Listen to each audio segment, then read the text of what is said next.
In the ancient world, the measure of power was not knowledge, but the sword, the crown, and the priest's prayers to the gods. Cities were filled with statues of deities worshipped through rituals, while the people bowed without daring to question. Yet from Miletus, a small city on the Ionian coast, emerged a man with no crown, no army, no grand temple. His name was Thales. To many, he was merely an olive oil merchant bargaining in the marketplace, selling jars for silver coins. But behind this simplicity lay a habit considered strange. He would plant a stick in the ground, watch the shifting shadow, and jot down numbers on worn papyrus. People laughed at him. "You can't sell shadows." But Thales smiled. He believed the world was not ruled only by myth, but by laws that reason could uncover. From this humble market began the story of an ordinary man who would one day dare to challenge kings. Thales' journey carried him across the Aegean Sea to Egypt, the land of pyramids towering like man-made mountains. In the realm of the pharaohs, priests guarded knowledge as though it were divine secrets. They believed only prayers could explain the Nile's floods or the appearance of stars in the sky. But Thales refused blind faith. He observed the shadow of a pyramid falling across the sand. With a simple staff and measured steps, he compared the length of the shadow to the height of objects. Then, through simple logic, he calculated the height of the pyramid that had long been thought immeasurable.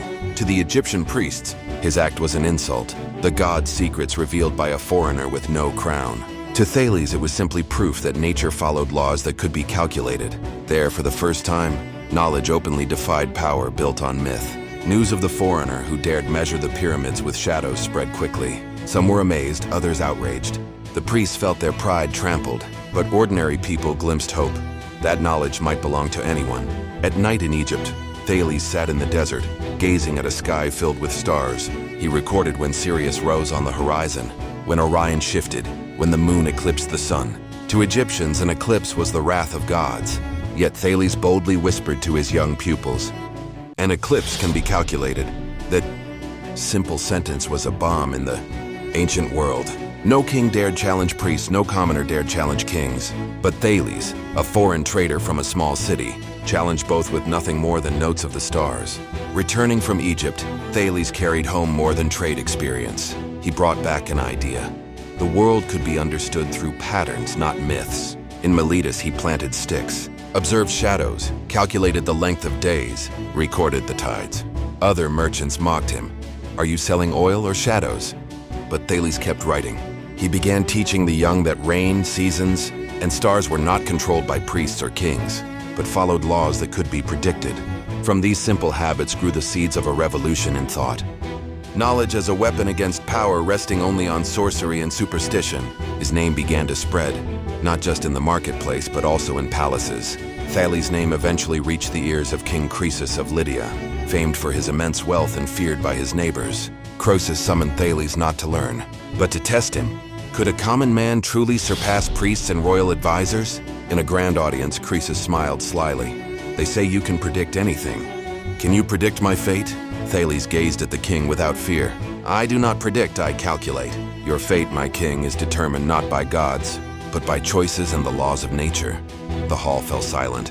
To nobles, his words were daring, even madness. But Croesus was astonished. He had not found a sorcerer, but pure logic that could not be denied. Thales' courage was not in words alone. He once proved that knowledge could outmatch the sword of kings. When Croesus prepared to attack Persia, Thales advised waiting for a sign from the heavens. And indeed, a solar eclipse struck in the middle of battle. Both armies, terrified, believed the gods were furious and the war ceased. To the people, it was a miracle. To Croesus, it was a shock that made him reconsider. And to Thales, it was living proof. The movement of celestial bodies could be calculated, even used to halt a war. The knowledge of an ordinary man had changed the course of empires. Though respected by some, Thales was still opposed.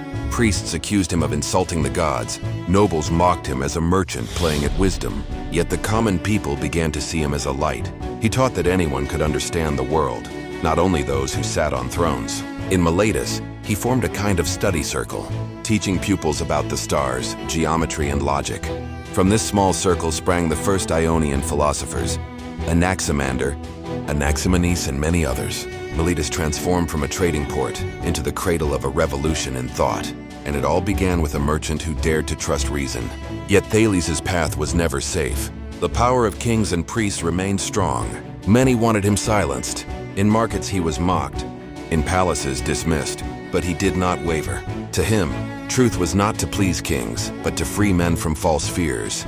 Knowledge is a weapon sharper than the sword, he told his pupils. A weapon that shed no blood but shattered chains. And slowly, his ideas spread far beyond Miletus, crossing into other Greek cities, until they laid the foundations of a new civilization, one built on reason.